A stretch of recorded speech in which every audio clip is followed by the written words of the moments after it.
খুবই কষ্টের সাথে হ্যাভলকের মায়া কাটিয়ে আমরা এবার চললাম নতুন একটা আইল্যান্ড ঘুরে দেখতে। হ্যাভলক জেটি থেকে সকাল 9টা নাগাদ ম্যাক্রুজে করে রওনা দিলাম নীল আইল্যান্ডের উদ্দেশ্যে।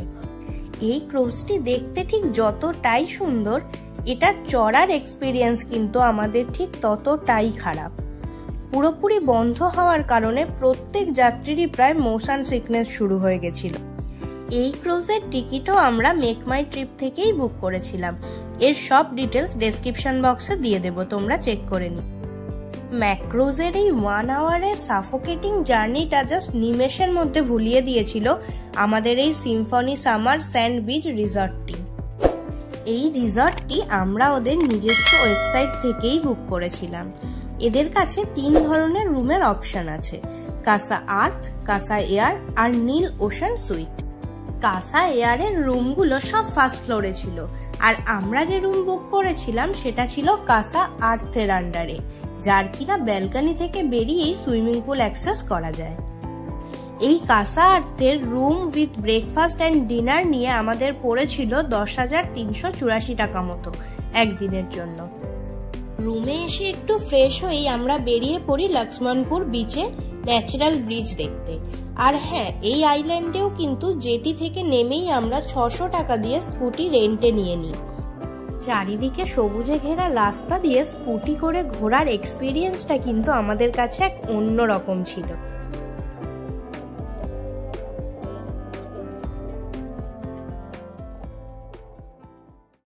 লক্ষ্মণপুর বিচে পৌঁছেই আমরা একজন গাইডের শরণাপন্ন হলাম, যিনি এই বিচটা আমাদের ভালোভাবে ঘুরে দেখানোর জন্য 500 টাকা দক্ষিণা চেয়ে বসলেন।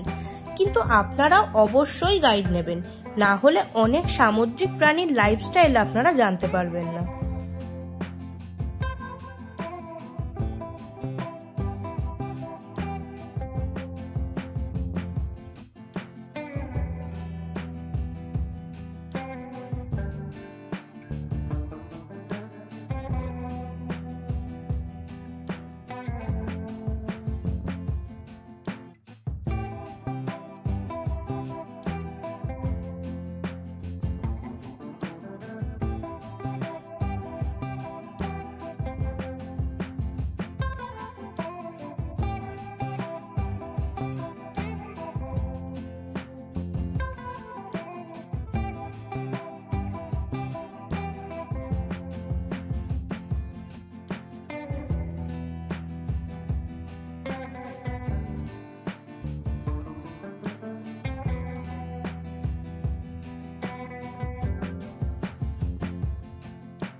প্রথমেই এই দাদা আমাদের এই পুচকে পুচকে স্টারফিশ গুলোকে দেখালো আর বলল ওদের গায়ে একটু হাত দিয়ে দেখার জন্য।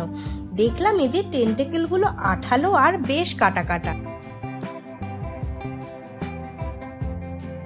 এরপর দেখা মিলল এই গোলুমোলু সি কিউকুম্বারের।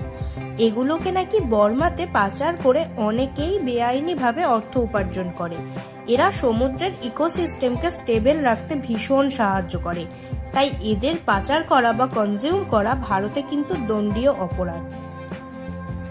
এটিকে বলে ট্রাইডাকনা ক্ল্যাম। উপর থেকে কোনো প্রাণী গেলে এরা এদের সেলটাকে বন্ধ করে নেয়।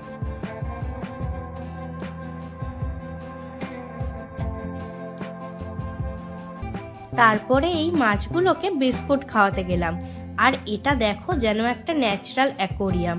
এর সৌন্দর্যতা ভাষায় প্রকাশ করা যায় না।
এরপর একে একে দেখে নিলাম নানা ধরনের কোরালস।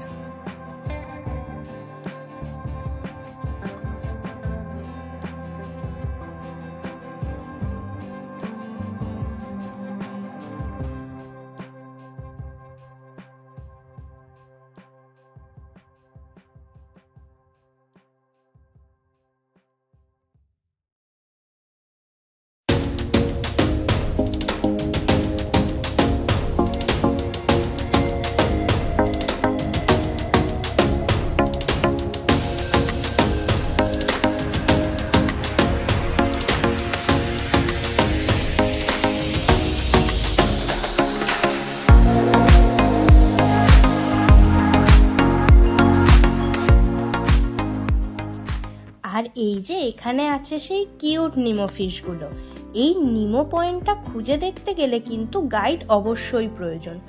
এত বড় বিচের মধ্যে অনেকটা এগিয়ে ছোট্ট একটা জায়গায় 3টে নিমো ফিশ সুখে শান্তিতে সংসার করছে, তাই নিজে থেকে নিমো পয়েন্ট খুঁজে বের করা এক প্রকার দুষ্কর কাজ। বিকালে টুকটাক কিছু খাওয়া দাওয়া করে আমরা রিসর্টে ফিরে এসে সুইমিং পুলে অনেকটা সময় কাটাই।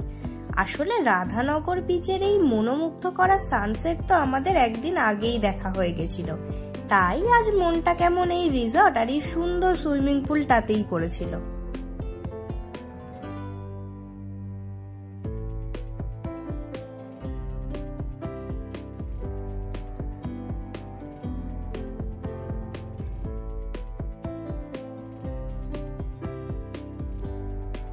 সন্ধেটা আমরা পুল ভিউ এনজয় করতে করতে চিকেন কাবাব প্ল্যাটার খেয়েছিলাম, আর সাথে ছিল একটা দারুণ টেস্টি মকটেল। আর রাতে খাওয়া দাওয়ার ভিডিওটা করা হয়নি, তবে সত্যিই কিন্তু খুব টেস্টি ছিল খাবারগুলো। আজ আমাদের চেক আউটের দিন, তবে এত তাড়াতাড়ি নীল আইল্যান্ডকে বিদায় জানাতে ইচ্ছে করছিল না, তাই চলে এসেছি সীতাপুর বিচে সানরাইজ দেখতে।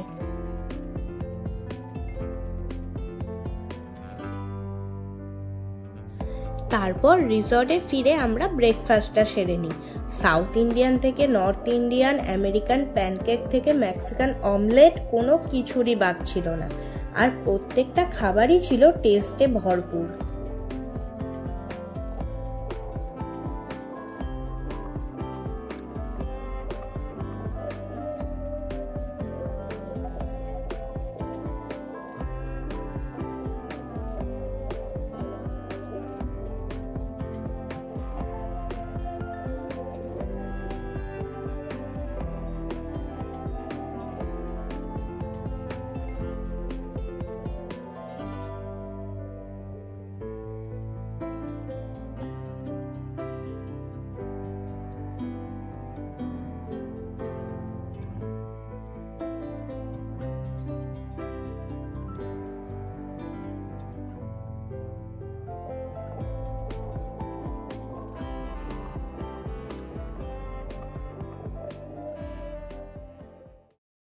অবশেষে নীল আইল্যান্ডকে বিদায় জানিয়ে আমরা 10:45 নাগাদ চেপে বসলাম নটিকা ক্রুজে।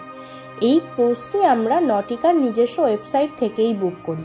আমরা লাক্সারি সিট বুক করেছিলাম, যার পার পার্সন ভাড়া পড়েছিল 1350 টাকা করে। এই ক্রুজটি ম্যাক্রোজের মতন পুরোপুরি বদ্ধ হওয়া সত্ত্বেও একটুও সাফোকেটিং লাগেনি, আর কোনো যাত্রীরই সেভাবে মোশন সিকনেসও শুরু হয়নি। পোর্ট ব্লেয়ারে নেমেই আগের দিনের পিজি হোমস হোটেলে আমাদের লাগেজপত্র রেখেই স্কুটি নিয়ে বেরিয়ে পড়ি এখানের জোনাল অ্যান্থ্রোপোলজিক্যাল মিউজিয়ামটা ঘুরে দেখতে। এরপর চলে আসি সেই ফেমাস সেলুলার জেল দেখতে, যা কালাপানি নামেও পরিচিত। বিশ্বাস করো, সব আনন্দ কেমন নিমেষেই দুঃখে পরিণত হয়ে গেল এখানে এসে ভারতীয় ফ্রিডম ফাইটারদের কষ্টের জীবন কাহিনী শুনে।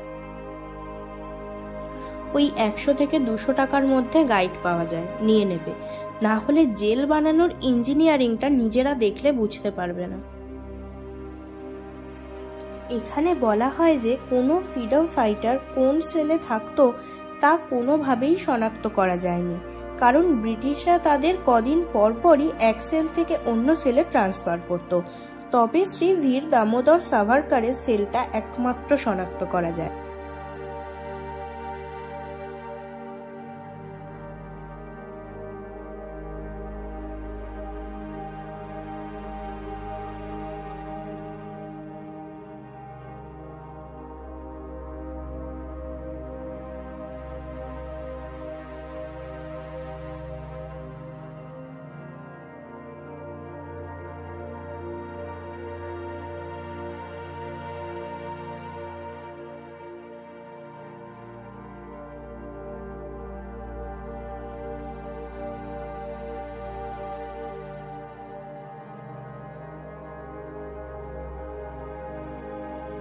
মনটা এতটাই খারাপ হয়ে যায় যে বিকেলে আর লাইট শো দেখার ইচ্ছে হয়নি। ভেবেছিলাম ঘরে বসেই কাটিয়ে দেব। তবে সত্য আমার জন্য একটা সারপ্রাইজ প্ল্যান করেছিল, আর সেটা যে ক্রুজ পার্টি হতে পারে এটা আমার ধারণাই ছিল না। এই ক্রুজ পার্টি বুক করতে আমাদের দুজনের টোটাল পড়েছিল 5,000 টাকা। অনলি ডিনার ইনক্লুডেড ছিল, স্ন্যাক্স নিলে আলাদা করে টাকা লাগবে। এই ক্রুজ ডিনার পার্টি অ্যাভেল করার জন্য কন্ট্যাক্ট ডিটেলস আমরা ডেসক্রিপশন বক্সে দিয়ে দেব।